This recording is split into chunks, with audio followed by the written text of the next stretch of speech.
வணக்கம். 63 நாயன்மார்களில் ஒருவரான ஏயர்கோன் கலிக்காம நாயனார் அவர்களின் வரலாற்றினை இந்த பதிவில் பார்க்கலாம். இவர் சோழவள நாட்டில் திருப்பெருமங்கலம் என்ற ஊரில் அவதரித்தவர். இந்த ஊர் சென்னை கும்பகோணம் சாலையில் கும்பகோணம் முன்பு உள்ள திருப்புன்கூர் என்ற ஊருக்கு அருகில் இந்த திருப்பெருமங்கலம் உள்ளது. வேளாளர் குடியில் அவதரித்தவர். இவர் சிவபக்தியிலும் சிவனடியார் பக்தியிலும் சிறந்து விளங்கினார். கலிக்காமர் மானக்கஞ்சார நாயனார் அவர்களின் மகளை திருமணம் செய்தவர். திருப்புன்கூர் என்ற சிவாலயத்தில் திருப்பணி பல செய்து தனக்கு வாழ்முதலே சிவபெருமான் திருவடியே ஆகும் என்று எண்ணினார். இந்த நிலையில் சுந்தரமூர்த்தி சுவாமிகள் அதாவது நம்பி ஆரூரான் தனது முதல் மனைவியின் கோபத்தை நீக்கும் பொருட்டு சிவபெருமானையே தூது அனுப்பினார் என்ற செய்தியை கேட்டு மிக வருந்தியதுடன் சுந்தரர் மீது மிகுந்த கோபத்துடன் இருந்தார்.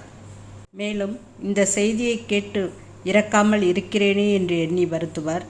பிறகு சுந்தரரை நேரில் காணும் வாய்ப்பு மட்டும் எப்போதாவது கிடைத்தால் என்ன செய்வேன் என்று எனக்கே தெரியாது என்று கோபத்துடன் இருந்தார். தனது மனக்கொதிப்பையும் இதற்கான ஒரு தீர்வையும் வேண்டி சிவபெருமான் திருவடியில் விண்ணப்பம் செய்தார்.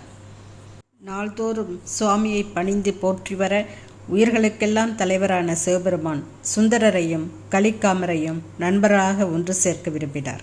கலிக்காமருக்கு சூளை நோய் அதாவது தீராத வயிற்றுவலி வரும்படி செய்தார். கலிக்காமர் சூளை நோயால் மிகவும் வேதனையடைந்த போதிலும் பூதநாயகர் பாதம் போற்றி வந்தார். அப்போது சிவபெருமான், உன்னை வருத்தும் இந்த சூளை நோய் சுந்தரமூர்த்தி வந்து தீர்த்தாலன்றி இது நீங்காது என மொழிந்து அந்நாளே வன் தொண்டரான சுந்தரரிடம் சென்று நீ உடனே சென்று ஏயர்கோன் கலிக்காமரின் சூளை நோயை தீர்த்து வருவாயாக என அருளினார் சிவபெருமான். அதனை கேட்ட சுந்தரர் மிக மகிழ்ந்து கலிக்காமரின் சூளையை தீர்க்க தான் நேரில் வருகிறேன் என்ற செய்தியை அவருக்கு கூறும்படி சொல்ல சுந்தரரின் வருகையை கேட்ட கலிக்காமர் இறைவனை தூது அனுப்பிய அவன் வந்து என் சூளையை தீர்ப்பதன் முன் நானே இச்சூளையை வயிற்றோடு ஒழிப்பேன் என்று தனது வாள் கொண்டு வயிற்றில் குத்தி கொண்டு உயிர் நீத்தார்.